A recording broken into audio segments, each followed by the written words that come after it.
The Talksport Fan Network. The ultimate on-demand destination for the UK's best fan-led football podcasts. Want authentic supporter insight on all things Bournemouth? Follow Up the Cherries in all departments on the Talksport Fan Network. Club-dedicated content created by the fans, for the fans. Search Talksport Fan Network.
Hello, Cherries fans, and welcome back to your episode of Cherry Picking. There we are. I did sound like a game show host there, but it wouldn't be a game show without another contestant. And that contestant is Mr. Matthew Harrison. How you doing, Matt? Yeah, all good, Craig. Yep, cherry picking yet again. Looking forward to the football being back with the FA Cup this weekend, which I'm sure we'll touch on very briefly at some point. But yeah, looking forward to it. Definitely. And albeit it's been an international break, but it's been a successful period for AFC Bournemouth. So you probably know from the thumbnail what we're going to be talking about today. Like I say, hit like, hit subscribe, hit the bell button below. It helps the channel to grow. And share this video with your friends, family, your pet dog, anything like that as well, because it does help. But I tell you what, for anybody who hasn't watched this show before, let's start off with our regular piece. Guess the cherry, eh? Yep, guess the cherry. So take it away, Matt. Okay, so this week's cherry, signed from Portsmouth, joined the Cherries ahead of the 2021-22 season, has scored the most goals for AFCB women at the Vitality Stadium with a total of 4 goals, and has a degree in sports psychology and a master's in performance analysis. Who is it? Who is it? You know, answers not on a postcard, but in the comments. And don't cheat. Don't cheat. But I tell you what, let's talk about another legend. And a legend who has signed for Dorchester Town. So the Magpies have signed Cherries goal hero Brett Pitman as they plot playoff success. Here we go.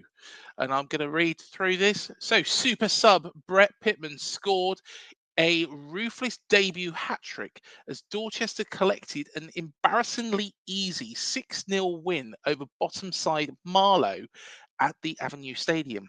First half goals from Luke Roberts, Will Spetch and Olaf Kanzela effectively put relegation-destined Marlow to bed before Pitman added a clinical 16-minute treble in the second half. And the former Bournemouth and Portsmouth striker Pitman would have been itching to come on and given sight of Marlow's sketchy defending as Dorchester dominated from the off. Pitman's first chance skimmed off the roof of the net. However, there seemed an inevitability about a fourth goal as shoddy Marlow defending from a Moore free kick allowed Pitman to sweep home on the 77 minutes. Dorchester were denied a fifth when sub Wayne Robinson was superbly thwarted by the fingertips of Roan, but Pitman would oblige in the 89th minute when he peeled away from his marker to score at the near post from a quickly taken free kick. And in the third of 6 minutes of added on time, Pitman coolly completed his hat-trick on the break, waiting for the back-pedalling Marlow defence to commit before checking back to score. So, Pitman, he's at Dorchester. He's doing what he does best. He scores goals wherever he goes. I don't know why we should be surprised by this, really. No, not surprised at all. But to be honest with you, when I saw that Tommy Killick at Dorchester had managed to get this signature done, I thought straight away that is, an excellent sign. And obviously they're pushing for the playoffs, and when you push for the playoffs, it's a tricky thing. The playoffs, Bournemouth have been in the playoffs before. Obviously not at that level, but playoffs at any level is a very tricky thing, isn't it? And your season could go from being a good season to a real downer if you don't get through and get to the final and win it. So someone like Brett, with his goal scoring ability, could easily see Dorchester cross the line. To come in and score a hat trick at that level. Even at Brett's age, it doesn't matter what level Brett plays at, Brett will score you goals. So I think it's a fantastic signing by Dorch, and I think he could be the difference in them, in between them, going up or not. Well, of course, Dorchester, are just within the playoffs at the moment, but sometimes that sort of position really will help. And I'm sure that I believe it's AFC Tottenham, isn't it, in second place at the moment. I'm sure they'll be a bit quaking because, let's be honest, now Brett Pitman's in the mix in the playoff hunt. You've got a proven striker, proven Football League striker in there. Whoever he goes to, if he goes to, Portchester or, Portsmouth or, when he was with us, he's going to score goals at any level. We've always said that. And the older he gets, it doesn't seem to affect him. All it really affects him is it's probably the movement more than anything else. But he's just got such a good eye for goal. He gets himself in the right position. He knows exactly what to do to trick people out. I'm not surprised at all. And I hope he takes them up. Yeah, I mean, it's just a great signing, really, isn't it? I mean, you look at it, you're bringing in an ex-pro, a proven goal scorer to, really give your promotion push a push. And that's what Brett will do, whether he comes off the bench or whether he starts, he's going to score. And he's proven it already. Obviously, okay, it sounds like from when you read things and you look at stuff on the media, I don't think the opposition's defence, were having a great day. But even so, you just need to give Brett a sniff in that 6-yard box and he finishes. So, I mean, I think, if he's just a bit part player at Dorch, I just think it's a great signing. I really do. And I think it's something that's, going to be someone I'll keep my eye on, because there's a few of the players there that I know of as well, and I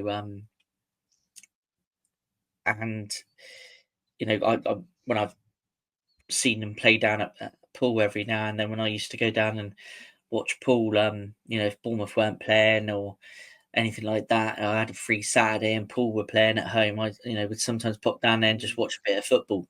And there's some decent players from Poole that were down there that are at Dorch with Tommy Killick. So I think they got a great chance of going up. I really do. And I think Brett could just be the cherry on top of the cake, should we say? Yep, definitely. So Dorchester keep winning. Hopefully Poole can get back to winning ways very, very soon. Although they did win last weekend, didn't they? Yeah. They've had a bit of a struggle this season from the looks of it. I haven't been down there this season, actually. I haven't had the time to, but I did manage to see him play away at AFC Tottenham. Over the Christmas New Year period, before we played Fulham. I went up to Tottenham and watched Poole. That's the only game I've seen him play this season. So, but it's not looked good for him this season. But I think they're pushing away from the potential drop zone now, aren't they? I think they've, like you said, they had a result last week. And I think they're pushing themselves I think they're away from still in the that. mix, aren't they? It's really Yeah, 2 from 3, isn't it, in the final 2 spots? yeah, It looks like it's Paul, Chertsey, and Froome that are going to be in the battle, but hopefully Paul can get away from it and keep themselves in that division, because it would be catastrophic for them to go down another yes, division, unfortunately. yeah, definitely. Well, I'll tell you what, let's talk about, of course, we've talked about Brett Pitman signing for Dorchester, but let's talk about a interview that I did this week, an interview with somebody that everybody will know about, somebody who will be very, very familiar. And there he is. It's Mr. Mark McAdam. No Gokwan in tow, but we was talking about the Cherries stars and the battle to keep them. We covered Dean Howson in quite some detail. We also covered Milos Kerkez, and also the other stars. And Matt, just very briefly on this, because of course I spoke to Mark, and but what did you what do you feel from what Mark said? Yeah, it does make you think differently about it, doesn't it? I mean, it's very easy to, look and read the press, and there's a lot of, speculation, isn't it? We Yeah. even did a little show briefly on some speculation earlier on Mhm. um, this year, didn't we? But yeah, Mark kind of really makes you look differently at it, and sort of, in some respects, kind of gave you some confidence that we, might actually be able to keep some of them. Yeah. Yeah, definitely. But I think with regards to Dean Howson, from what was said, I think it's going to be very, very difficult, especially with that clause. But we shall see. Never know. Weird things happen. And it was a really good example that he gave with regards to Michael Elise at Crystal Palace, how they managed to keep him for an extra season. So you never know. You never know. If we can get Dean to sign another contract and we put it up to a release clause of 80 million, for example, I think, hey, somebody could well pay it because of how young he is and how much talent and prospects he's got. But of course, that's all questions for Tiago and also Frano as well, and probably even Neil Blake as well, who's involved in the group. So we shall see. Now, I do want to say at this point a big thank you to both of our sponsors. Firstly, Touchpoint Telecoms. You can visit them at touchpointtelecoms.co.uk for all your business telecoms needs across the country. So do give Mark and the team a call there, and they will be able to help you. And of course, Dental on the Banks. So if you need your teeth sorted, you know where to go. Visit them at dentalonthebanks.co.uk. And now you can watch Antoine Semenyo have his done.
There we go. So if you want to get your lashes done, go to the guys at Dental on the Banks. But I tell you what, let's talk about some title winners. You might be thinking, what am I going on about? Are we going to cover 2015? No, we're not, because the ladies are championes. And let's get stuck into this. Take it away, Matt. Well, yes, let's have a look at the ladies' squad first. I think it'd be a good place to start. Yeah, most definitely. And where better to start than the goalkeepers? So, Yes.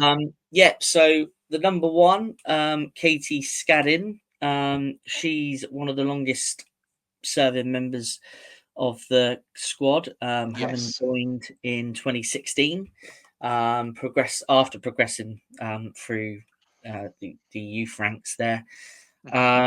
She's also kept a hat trick of clean sheets during April wins to maintain the promotion push for this season. Excellent. Good stuff. Good stuff. And she's a coach as well for the Community Sports Trust. So, she's got quite an affiliation with the club. She's also represented England at beach soccer. Yep. Alongside a couple other members of the current squad as well, which we'll speak about in due course. It's the best place to have beach soccer, isn't it? Really? We're perfect, aren't we? Yeah, it couldn't be any better, could it? The number 12 shirt is Daniela Kosniska. I hope I pronounced that correctly. So she joined the club from Hibernian at the start of the 2023-24 campaign. She kept 10 clean sheets in 26 appearances last season. She's also played for a number of other clubs, including Villa, Birmingham, Stoke City, Huddersfield, Loughborough Lightning, before signing for Hibs. So a goalkeeper there that's got some experience from around different clubs across the country. And then the number 13 is Erin Foley. She signed back in August of last year after 7 years at Bristol City. So I believe they've actually got quite a good lady size Bristol City, haven't they? I think that's where wasn't that where the likes of Mary Earps, did she not play for Bristol City? I think she did at one point, didn't she? Yeah. Yeah, I'm sure she did. But is she any relation to Bill? No, I don't think so. I thought I might as well ask the question because somebody's going to go, is that Bill's daughter? No. She's actually a former England under-18 international. So she's obviously, played for England, got England caps. So yeah, that's the goalkeeper. She did actually make a great treble save against, is it Moneyfields? Yes, she did. Yeah, I remember seeing that. Yes, which was fantastic. So you can see why she's currently first choice from that. That was one hell of a cluster of saves there. Oh yeah, let's have a look at the defenders then. So you've got Abby Jones, who was ever present last season. She was vice captain last season. She's now the side's captain. She's a very, very key and popular member of the ladies squad. Yeah. And she also works for the Community Sports Trust as well at the club. So very, very highly thought of at the club. Helen Blizzard, I think that's how I pronounce it.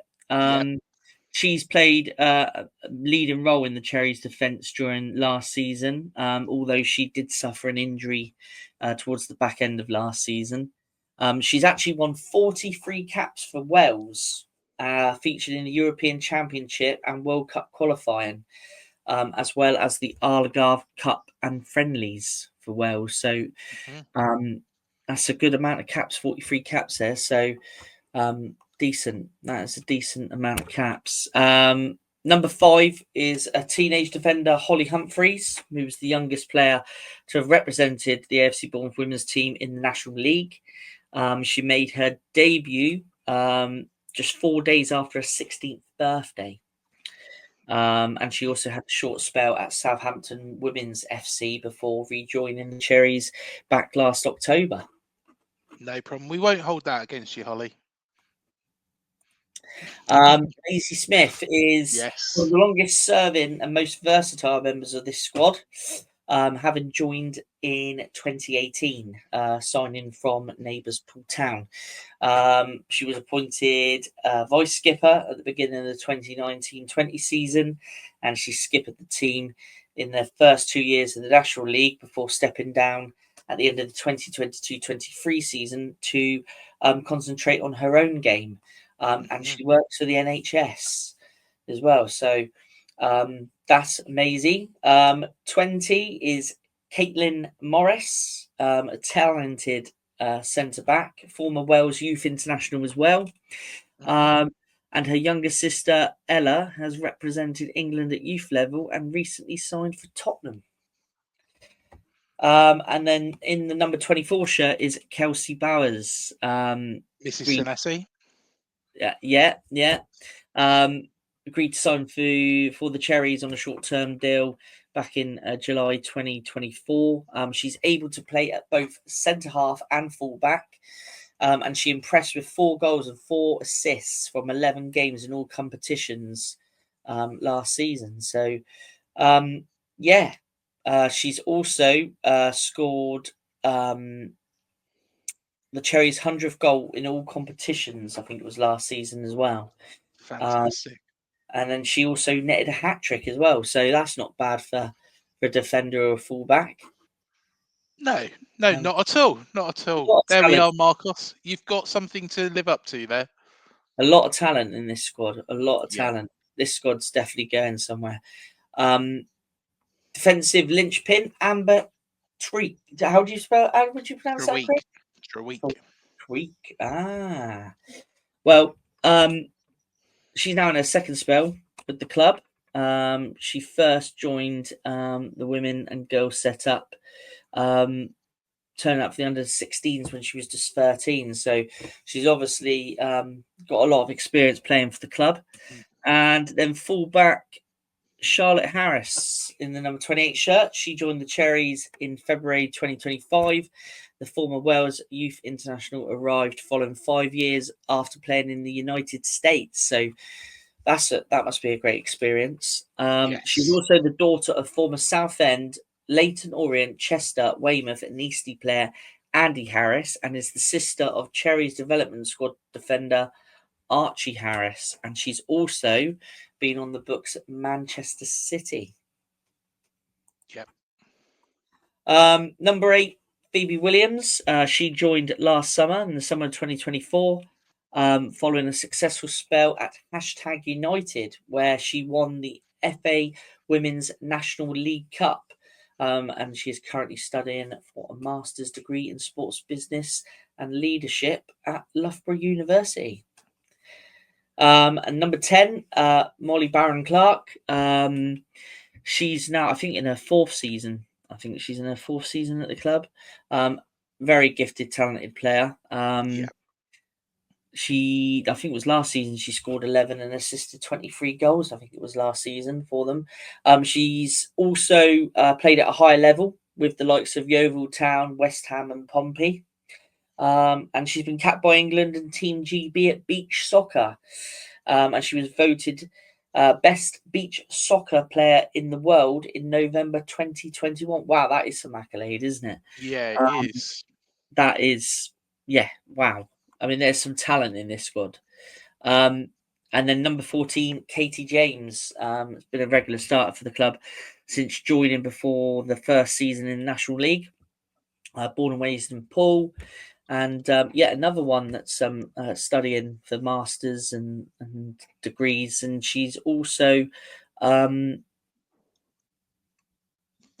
think also she's involved with the community trust as well, I think. Also, so very talented player, and has scored quite a few goals at the Vitality. Ellie Stripple. Now, there was a few comments I think on our Facebook about Ellie, saying how much of a great season she's had, as well as others.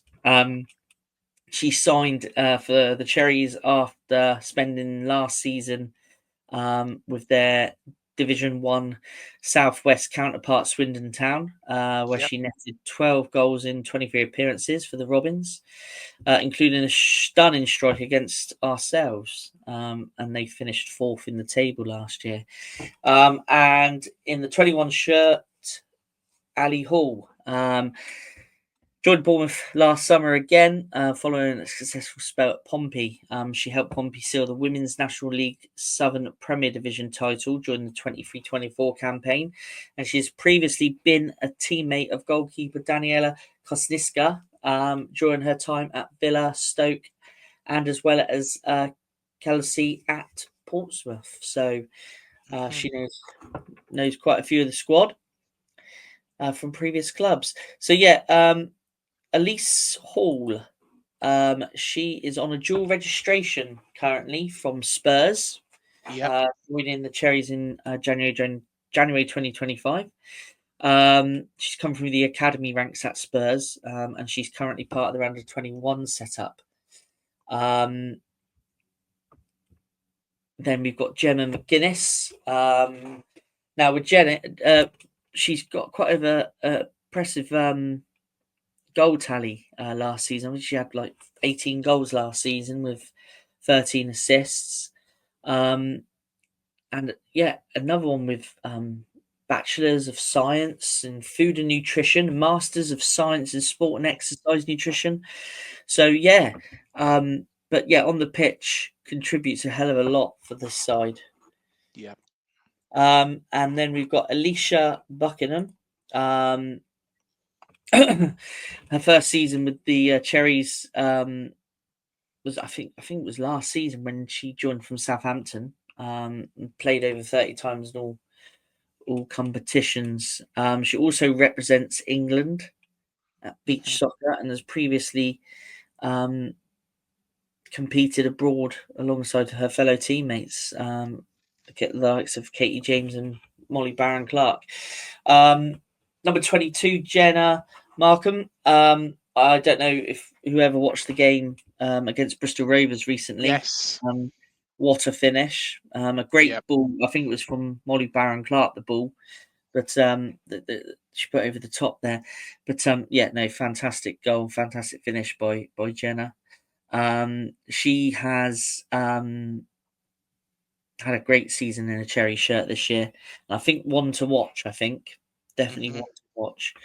Number 23, Chloe Gilroy. Now, she actually signed from Exeter City ahead of last season. And she's also represented the likes of Bridgewater United and Southampton and has enjoyed success in Europe and with England colleges during her youth as well. So there's a lot of talent. There's a lot of talent here, Craig. There is, yeah, definitely. Kenny Thompson, she made an immediate pressure when she joined the club. She joined the club from La Liga somewhere. Can't remember the club she joined us from, but I think it was last January. And she netted, I think, in her first 3 games. And she's also had spells in the youth ranks with the likes of Espanyol and Barcelona. And she joined the Cherries, having previously played in England for Chelsea and London City Lionesses. So that's some great clubs that she's played for. Erin Bloomfield, she joined the Cherries from Southampton Women. She's played for her hometown club Yeovil, where she made her debut as a 16-year-old. So she's also, I think she may have turned out for a team in the States. I think maybe the university team, Troy University, I think it was, if I did my research right. So yeah, that's the squad. Excellent stuff. And yeah, a very, very good squad, as you say. Quite a few homegrown players, but also some players that have got a little bit of experience as well. So you can see the sort of side that Steve Cuss is actually building here, and it's really, really, really impressive what he's done. Yeah, no, definitely. There's been some excellent football. I mean, I've only seen several games this season myself. Yeah. but what I have seen has been excellent. But yeah, Steve, I mean, he's been a big part of the club since 2002, and is Yeah. he's a fully, I think he's a UEFA A licensed coach. I think. Yeah, Um, yeah. I think I'm sure he is, um, because he did all the qualifications, didn't he? He's gets on very, very well, of course, with Eddie, and um, I believe Eddie was a big part of that, wasn't that he? yeah. If you're right on that one, yeah, I'm not too sure, but yeah, he's been heading up the community side of the club since Mhm. 2002. So yeah, he's got a long affiliation with the club. But yeah, what a great Yeah, season for a manager to see your side only concede 3 goals and go unbeaten. It's a great. I mean, for a manager at any level, whether you manage just you know, a, a young kid side to whether you manage a senior side or whether you're managing in the top level of football, to kind of go that run where you're yeah. undefeated is an absolute joy. Must be a joy to watch them play every week and work Oh with a yeah, squad. yeah, definitely. It's very, very impressive. Like you say, you know, I've managed teams before, I used to play for teams before, and you would never ever dream, as good as the side could be, you could never ever really dream of that. And what Steve's built is a very, very good side in what is a very good league, and done what he's achieved. So yeah, a fantastic achievement. No, definitely, definitely. Well, last season, obviously, there was the heartbreaker, the Exeter game. Yeah. I don't know if you watched that one that day. I Mhm. do remember watching it on AFCB TV, and the girls gave everything. But I mean, it's cruel, isn't it, when leagues only let one team get promoted? Yeah. Because they were unbeaten all last season and still didn't go up. That must be such a choker. It feels a bit like that what you see in the National League, where you see teams finish runners up, and they've been competing there all season, and that's why I think the women's game, with regards to the promotion and relegation, does need a little bit of a shake up where multiple teams do go up, and it was harsh on the girls to actually have that. But I think that experience has made them stronger this year. Yeah, definitely. I think there's a lot of the squad obviously Mhm. kept together, and they made additions to the squad. So yeah, it definitely is. It's a harsh way of learning, isn't it? And Oh yeah, definitely. it's it's a harsh experience to have. Hmm. Um, but obviously, they've proven their point this season. Even Yes. better than last season. Still unbeaten. There's still games to go, and they've already lifted the trophy. So what better things can you ask for after the disappointment of last year? Well, exactly. It's a great response to that. What would you know? They played so well last year, and then just missed out. To be fair, it was just so unfair, but they bounced back. They've not let it get to them, and they've come back and done what they needed to do. And they played very, very well. I saw the Moneyfields game, I saw the Bristol Rovers game, and in both games they played very, very well. Arguably Moneyfields was a bit of a more difficult game, from the looks of it, but at the same time, they've done a remarkable job, Yeah, going let's throughout the have a season. yeah, definitely. Let's have a little look back at some of the results. Well, the results from the league season so far. Yeah, take it away, Matt. So there we go. I mean, look. I mean, here. I mean, it's amazing the amount of goals they score. Mm, I mean, to win. I mean, what a start for the season. Winning 5-0 away at Bristol Rovers, but then they go on to win at Ringwood against Worthing. They then beat Moneyfields 2-1 away. And then if you notice after this, it's quite a while again before they concede. They've only conceded 3 goals all season, and 2 of them came within the first 3 games. That's yeah. massive, credit to the goalkeeping department and the defence and the squad as a whole, really, isn't it? Yeah. I mean, then what a thrashing there of Maidenhead, 9-0. And then again, going away and just look at the away games that they've been to, and they've look at Southampton there. Southampton won in the club 10-0. I mean, I mean, to score 10-0 at home is amazing, but to go to someone else's ground and thrash them, 10-0 is something else. And then obviously local derby with Bournemouth Sports there. Yes. Coming out 5-0 winners, and then playing Swindon where you convincingly beat them 4-0. It's a great run of results this season. This is without the cup games, mind you, and there's obviously decent wins in the cups as well, because obviously there's 2 finals that the ladies will be playing in. But Portishead. Portishead. Yeah. Portishead. So 8-0 win there. Beating Maidenhead again. I mean, 7-0 against Bridgewater. I mean, this is the results, and this is running into obviously this last weekend's game. I mean, 7-0 against Bournemouth Sports. Bridgewater again on the end of a 4-0. Keynsham Town. 3-0. 3-0. Yeah. And have you noticed there's no goals being conceded for all this? No, not until fairly recently, though. Yeah. Where they conceded against Moneyfields, but Moneyfields are a good side, though. Yes, they're second in the league, aren't they? Yes. And that was an excellent game, but that was Monday night, wasn't it? Last Monday night. Yes.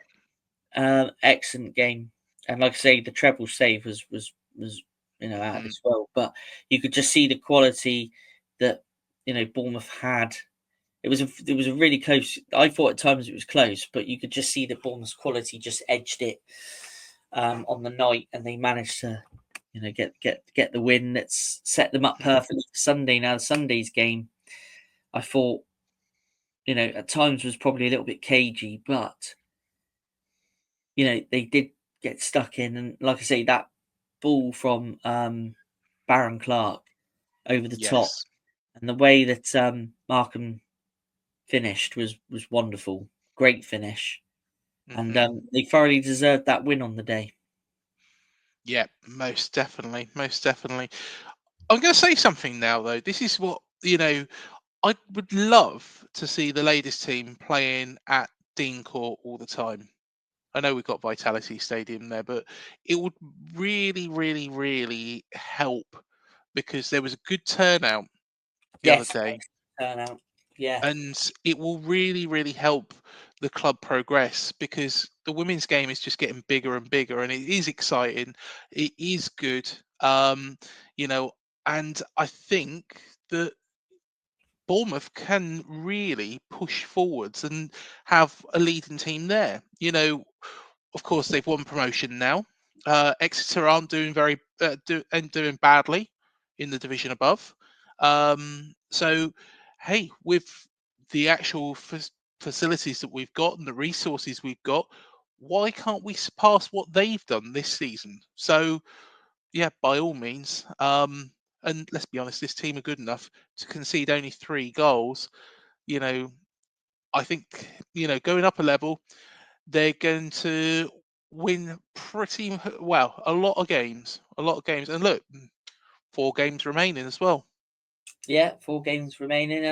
When you've got a record like this, you don't want to lose it. So they're going to be well up for winning. Even though, the trophy's in the bag, they're still going to be well up for winning these and keeping a clean slate for the season. Yeah. So, yeah, and what a season it would be if they can go up as Invincibles. Wow. Exactly. Only one of those teams is an EFL team. So you could say that, I think they have got every chance of doing that. And fingers crossed, looking at their run, how many goals they've conceded, you wouldn't put it past them winning all 4 of those. No, I would definitely say your money should be on winning all 4, I reckon. Yeah, I think so. Well, let's look at the table, because the table don't lie. And There you go. back, 18 wins, 18 82 scored. 3 conceded, and a goal difference of 79. I mean, that is, Mhm. you know, what was that? 4 games left. So when you get 22 games on the board there, 22 Mhm. wins. What a fantastic table that's going to look like for the girls. Well, exactly. Of course, Swindon and Worthing still to go. Of course, Yeah, Southampton right down there at the bottom, as is Portishead Town. so, But you shouldn't bet against this team. Winning all 4 and walking away as the Invincibles. yeah, Hey, could they even get over 100 goals? Let's be honest, they've won 9-0 against Maidenhead United. They're not the worst team in the league. They've beaten somebody 10-0. So hey, why not?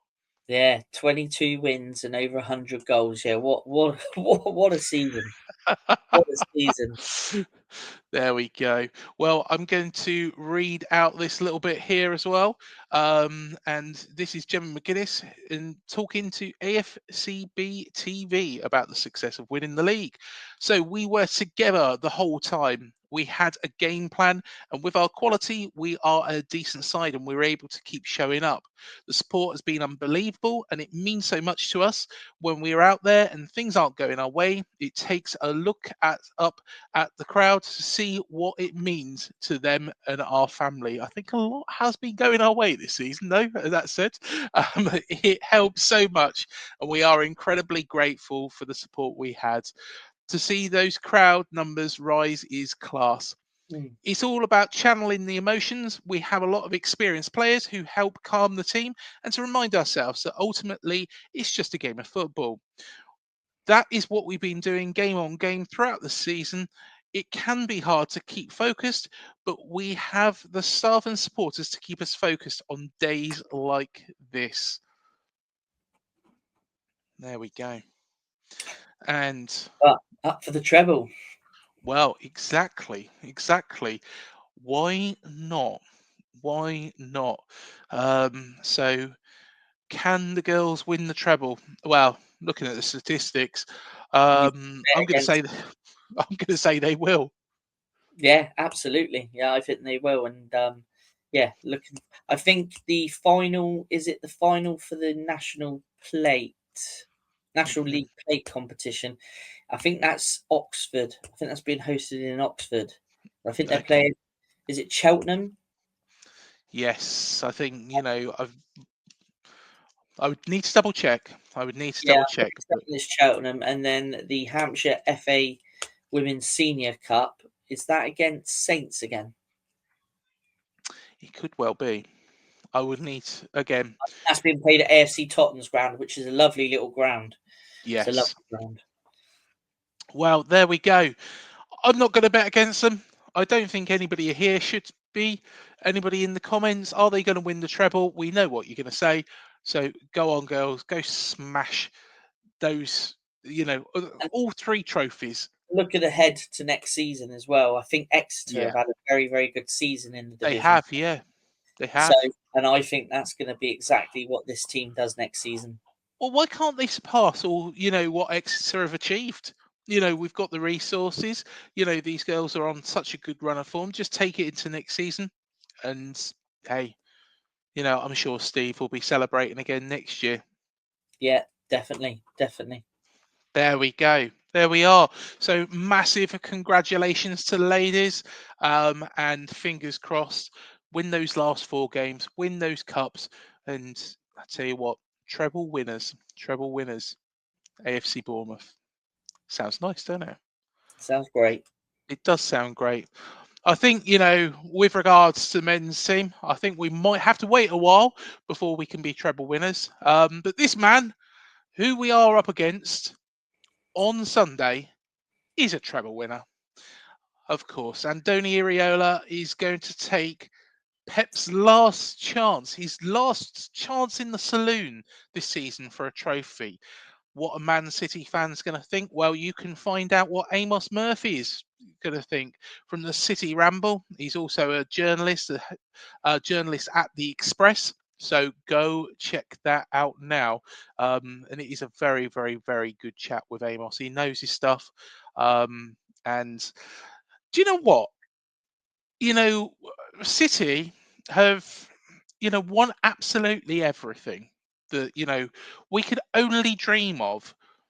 But they've still got that ultimate respect for us and what we do. And it's like he understands, and a lot of Man City fans that I've spoken to understand that they've got to respect us on Sunday. Otherwise, their season is effectively over.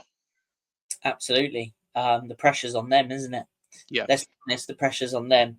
And, when you look at the last couple of games that they've played in the FA Cup, obviously they didn't start great against Orient, did they? No. And there was at times when, I thought Plymouth, really gave them a game. And, that's lower league sides. I mean, that's the magic of the Cup, isn't it? It's a one-off game. Yeah. The pressure's on them.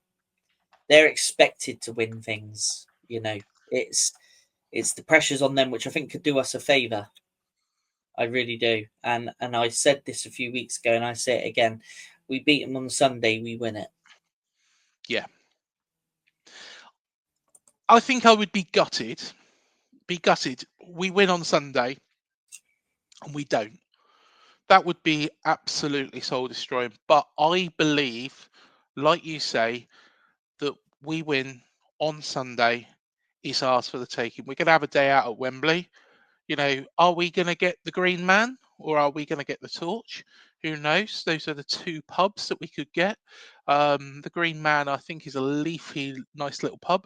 So they'll probably give us that and somebody else the crappy pub. But hey, it's just going to be an adventure going there, isn't it? Yeah, definitely. And well, let's not count our chickens before they hatch. But let's deal with Sunday first. Well, I tell you what, me and Matt are going to be there, aren't we? I'm not going to miss that. Yeah. Yeah. Well, there we are. But let's talk about something that is a little bit concerning. And that is £66 million in losses announced. Should we be worried? Okay, well, we've spoken to, of course, Mark McAdam before about PSR, but is this a worrying sign? So the Cherries recorded a loss of 66.2 million in the club's 2023-24 annual accounts to June 30th. This followed a profitable 12 months for the club in 2022-23 with a 44.5 pre-tax profit the year previous. AFC Bournemouth said that it was mainly due to a greater increase in staff costs and amortisation in comparison to the growth in revenues. But the club's directors said that they consider the club's financial situation to be satisfactory. In the club's business review, published with its accounts, it said during the financial year, the club's focus was on improving football performance in the Premier League while ensuring that the business was on a stable financial footing. In tandem with the support from the club's shareholder, a strategy of targeted expenditure on playing squad assets while developing supported infrastructure and improving commercial operations enabled the team to remain in the Premier League for the 8th season in the club's history and to grow turnover. In tandem with support from the club shareholder, of course, we've gone through that bit, but the club continues to be committed to constructing a state-of-the-art training facility at Counford Magna, and as the 30th of June 2024, had invested 27.9 million into that project. The report mentioned an upgraded status from the category 3 to 2 for the academy, with work to be completed at the training ground in 2025 when all the football operations will be based there. The Cherries spent to preserve their Premier League status for 2020 24-25 across the year, bringing in players like Tyler Adams, Alex Scott, and Milos Kerkez in that period. As a result, player registration costs at the club increased from 130.1 million to 141 million, whilst wages at the club increased 36% to 136.2 million. Also seen the value of the club's squad rise to a record 382 million. Increased transfer spending across the financial year has resulted in an increased amortisation costs by around 20 million to 61.6 billion. This is transfer fees spread over the length of the contract of the player. It is noted that after the reporting period, the club signed 4 players for a cost of 54.9 million, whilst they sold 2 for an initial price of 56.6 million, profit of 35.1 million. The club said it owed 52 million in transfer fees and loan fees to other clubs due within 1 year. Revenue had grown to 170 million, with the majority of this coming through television revenues. The benefits of being part of the Premier League, including these television revenues, saw the club's turnover increase by 19.8 million to 160.8 million, thanks to a 12th place finish. The club also said this increase was part due to the increased advertising and sponsorship, saying the club reinvests income derived from sponsorship and advertising arrangements to ensure the continued success of the company into improvements in the sporting infrastructure, such as a new training facility at Camford Magna, ongoing funding of charitable organisations, most notably the AFC Bournemouth Community Sports Trust, as well as into the provision of welfare and education services. In total, the club recorded a operating loss of 55.8 million in comparison to the 52.1 million profit from the year before. This includes player sales amounting to the profit of 0.3 million. The club provided context into the profits for 2023, saying that it was largely due to the gain of 71.4 million after old shareholder loans were written off when Bill Foley completed his takeover at the club. Across the 2023-24 year, there were 3 appointments to the board of directors, with President of Business Jim Favola appointed alongside Ryan Caswell and Todd Pickup. Discussing the principal risks to the business, the club said playing success remains a key risk affecting the club, with the primary aim of maintaining Premier League status and moving up the Premier League table. During the financial year, the club continued its philosophy of investment in staff and facilities, with the focus on progression of playing and non-playing staff. The utilisation of increasingly advanced sports science and medical methodologies and more developed training techniques facilitated this mindset. And of course, we are one of the smallest clubs in the top echelons of the English football pyramid in terms of stadium size and revenues. Such improvements are seen as vital by management in order to continue to improve and differentiate. The club is also aware of the risk associated with reliance upon finance from its shareholder to fund operations. However, the directors are confident that this risk is minimal based on the ongoing commitment from its investor, commitment to improve playing success and the club turnover, and recent positive developments within the business, which demonstrate the successful outputs resulting from the investment. The club has also calculated its net greenhouse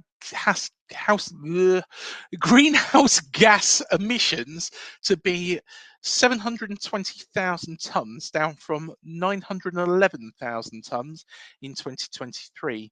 The club saw increases in match and season ticket income, as well as hospitality events and shop merchandise. It has interest-free loans that are owed to the group undertakings within Black Knight Football Group to the value of 89.8 million, with a final repayment date of December the 12th, 2032.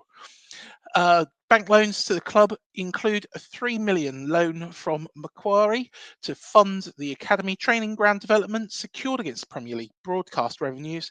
This was repaid in July 2024. Another bank loan, this time of £30 million, and from City National Bank, was to fund the construction of the training ground and has a final repayment date of February the 7th, 2030, or 5 years after the completion of the facility, whichever is first. The highest paid director at the club saw an increased salary of 2 million, up from 2,064,000 the year before. I'm going to struggle saying those numbers. So, £66 million in losses announced. Should we be worried? Well, and breathe. That's quite a mouthful there, wasn't it? That was a mouthful, to be fair. I mean, obviously, loss isn't a good thing, for No. any business. But I think the business side of the club's in a very healthy position, and Yeah, like it said there, the club, is looking at other ways of bringing in income through, potential stadium expansion, yeah, and obviously through merchandise, and I think that it's just signs of the club growing, and mhm, even though £66 million in money, losing it is not a great thing. I don't think it's anything to be of any concerns. I mean, you think back years ago and there was a lot less money involved, and in terms of losses, and the club was nearly going out of business. So well, the club's yeah, well run. It's got a leader at the top who is a businessman, who knows what they're doing in business, who knows business. And he's got a board of directors that are here running the club day in, day out, that know exactly what they're doing. So, for me, it's disappointing to lose money, especially in that mhm, in that kind of amount. But that's what happens, isn't it, with Premier League clubs? But from the business side of things, and like we've had Mark say before, in terms of the PR. Well, I can never say it. PSR, profit Yeah, and sustainability rules. PSR. Yeah, that's it.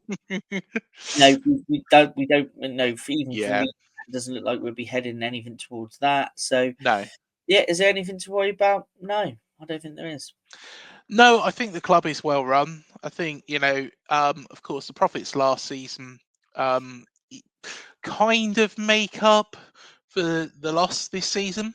But of course, it's just a case of balancing now. And I think all football clubs are going to go through that wave.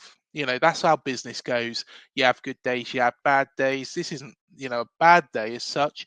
It's a case that really last season kind of equals it out. Yeah, we've still made a loss if you compare over the two seasons, put them both together. But at the same time, there's nothing to be worried about.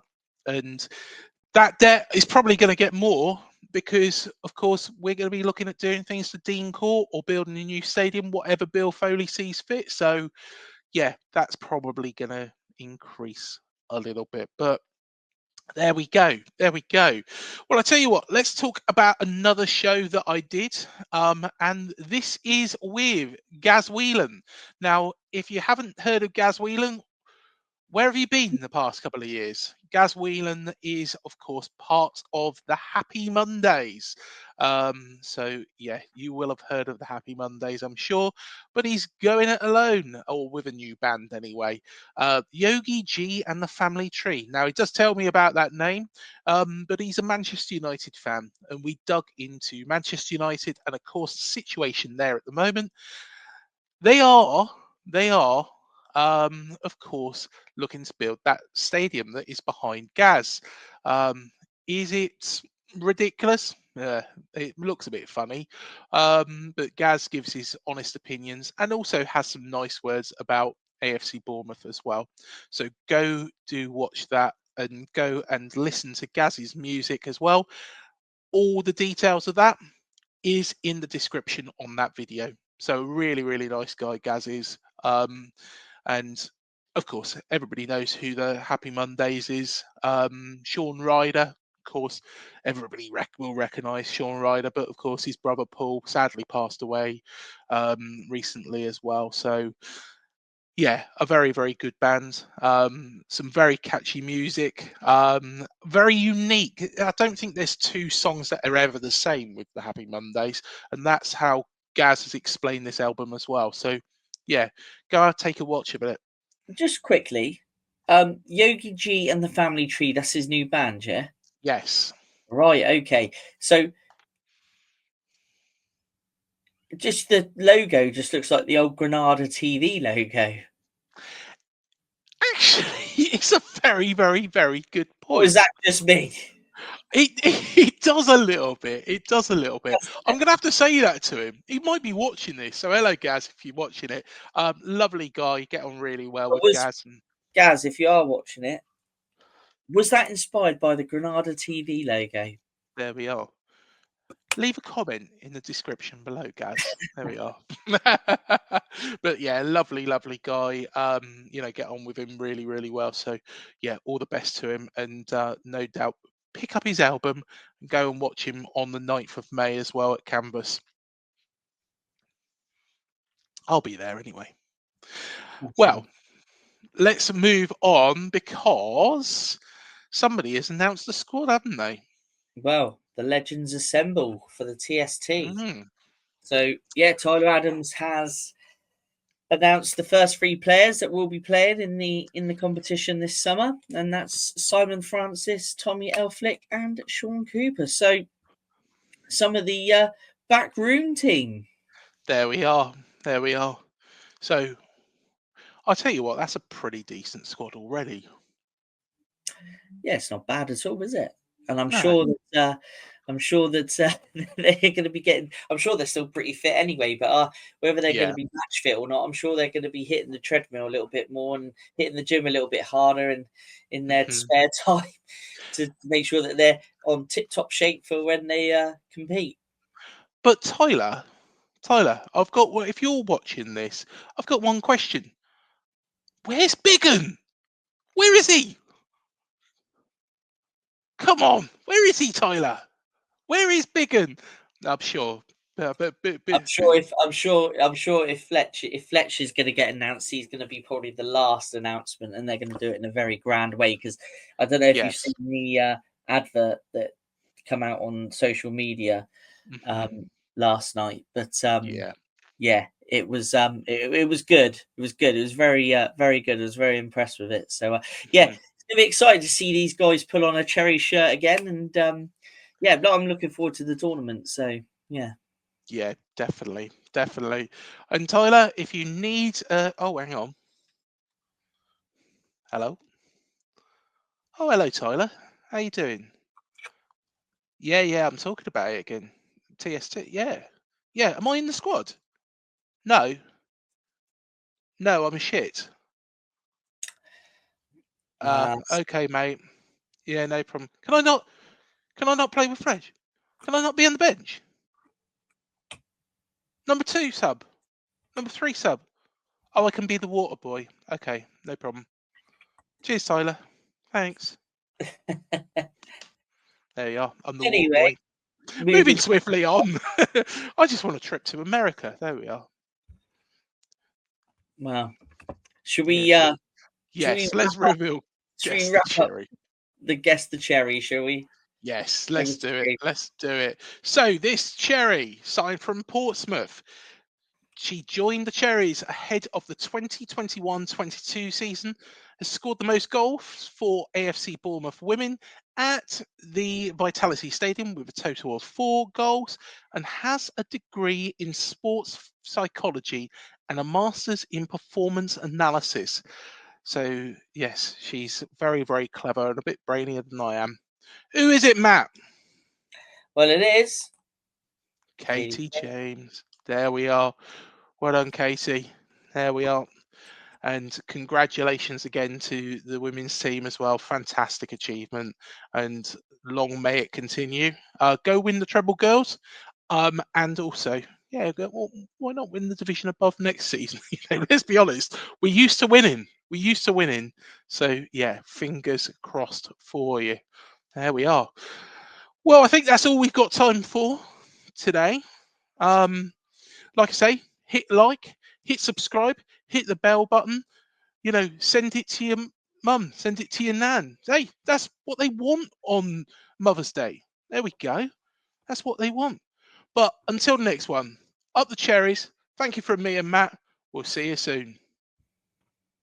The Talksport Fan Network. The ultimate on-demand destination for the UK's best fan-led football podcasts. Want authentic supporter insight on all things Bournemouth? Follow Up the Cherries in all departments on the Talksport Fan Network. Club-dedicated content created by the fans, for the fans. Search Talksport Fan Network.